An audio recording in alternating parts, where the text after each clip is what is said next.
నమస్తే, నేను మీ Sravani. Welcome to crunch TV. జమిలీ ఎన్నికల బిల్లు కేంద్ర కేబినెట్ ఆమోదం తెలిపింది. దేశవ్యాప్తంగా ఏకకాలంలో లోక్సభ, రాష్ట్ర అసెంబ్లీ ఎన్నికలు నిర్వహించేందుకు జమిలీ ఎన్నికల బిల్లు కీలకమని తెలుస్తుంది. అసలు జమిలీ ఎన్నికలు అంటే ఏంటి అని అందరూ ఆరా తీయడం మొదలుపెట్టారు. ఈ వీడియో చివరి వరకు చూడడానికి ట్రై చేయండి.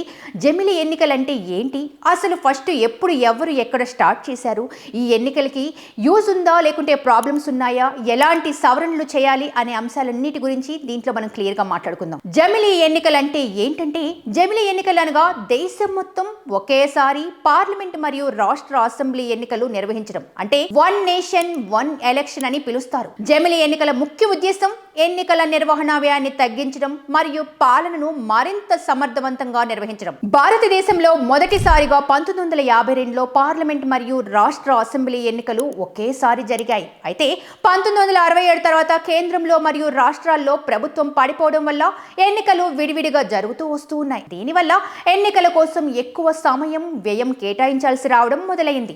ఇది పాలనపై కూడా ప్రభావం చూపుతుంది. మరి అసలు జమిలీ ఎన్నికల వల్ల ప్రయోజనాలున్నాయా, అది చూద్దాం.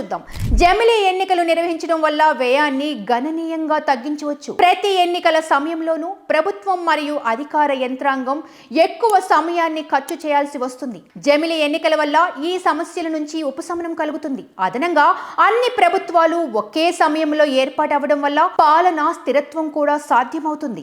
అలాగే జమిలీ ఎన్నికల వలన సమస్యలు కూడా ఉన్నాయి. జమిలీ ఎన్నికలు నిర్వహించడం సాధ్యమవడం కోసం రాజ్యాంగ సవరణలు ఖచ్చితంగా అవసరం. పార్లమెంట్ మరియు రాష్ట్ర అసెంబ్లీ సభ్యుల పదవీ కాలం తేడాలుండటం వల్ల ఈ ఎన్నికల అమలు కష్టసాధ్యంగా మారుతుంది. అంతేకాకుండా దేశవ్యాప్తంగా అన్ని ప్రాంతాల్లో ఒకేసారి ఒకే సమయంలో ఎన్నికలు నిర్వహించడం ప్రాక్టికల్ గా వర్కౌట్ అవుతుందా లేదా అని కొంతమంది అంటున్నారు. జమిలీ ఎన్నికల కోసం రాజకీయ పార్టీల మధ్య సమగ్ర చర్చ అవసరం. ప్రజాస్వామ్య వ్యవస్థలో జమిలీ ఎన్నికలు ఒక మార్గదర్శకంగా మార్చవచ్చు, కానీ దానిని అమలు చేయడానికి దేశంలోని ప్రతి మూలాంశాన్ని పరిశీలించాల్సిన అవసరం ఉంది. అన్ని రాజకీయ పార్టీలు, న్యాయ వ్యవస్థ, ఎన్నికల కమిషన్ సమన్వయం జరిపినప్పుడు మాత్రమే ఇది సుసాధ్యమవుతుంది. మరైతే జమిలీ ఎన్నికలపై విశ్లేషకులు ఏమంటున్నారో తెలుసుకుందామా?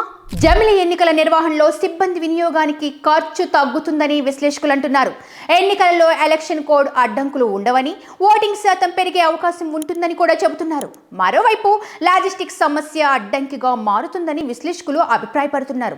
ఈవీఎంలతో పాటు 100% వీవీప్యాట్స్ ను అందుబాటులో ఉంచడం అతిపెద్ద సమస్య అని వారి వాదన. ఎన్నికల పారదర్శకతపై అనుమానాలు వస్తాయని కూడా అంటున్నారు. ఇలా ఉంటే జమిలీ ఎన్నికల అమలుకు చేయాల్సిన రాజ్యాంగ సవరణలు ఏమిటి అనేది కూడా ఇప్పుడు చర్చనీయాంశంగా మారింది.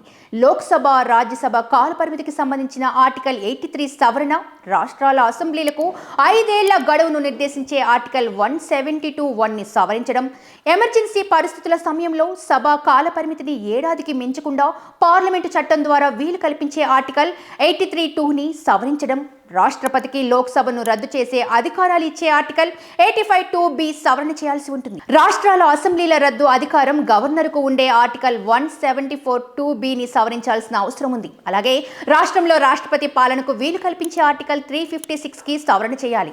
ఎన్నికల కమిషన్ కు సంబంధించిన ఆర్టికల్ 324ను సవరించాల్సి ఉంటుంది.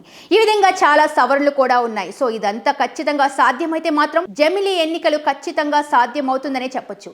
సో ఈ వీడియో మొత్తం చూశారు కదా, దీని మీద మీ కామెంట్ ఏంటి? చూస్తూనే ఉండండి క్రంచ్ టీవీ.